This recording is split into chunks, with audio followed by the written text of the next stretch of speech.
Vivim en un món ple de soroll. Tothom parla, gairebé ningú pensa. Escroll infinit al mòbil, brossa via, contingut que et rovella el cervell de tot arreu. La gent repetint bajanades com lloros, sense verificar res, sense pensar. Ens manipulen sense que ni ens n'adonem. Fa vergonya. És hora de despertar. Això és Sentit bàsic, una sèrie que vol tallar el soroll i tornar a les idees essencials. Explicacions clares, pensament real i una mirada crítica al món que ens envolta. Sense elitismes, sense necessitat de quedar per damunt de ningú. Només sentit comú, ben aplicat. Aquest projecte recupera el sentit comú, el de veritat.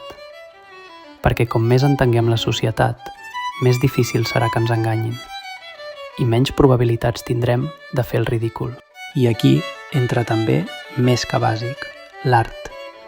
Una invitació a mirar l'art amb calma, a entendre no només què mostra un quadre, sinó què ens diu sobre el poder, el desig, la vida quotidiana i la manera com interpretem el món. L'art importa perquè ens fa afluixar el ritme, ens fa sentir, pensar, reflexionar. Ens recorda que hem de construir una vida que valgui la pena, no deixar que la dopamina ens maniï la vida. Això és el projecte Bonseny, un espai per pensar millor, entendre millor i viure amb més criteri. Fem créixer el Bonseny, junts.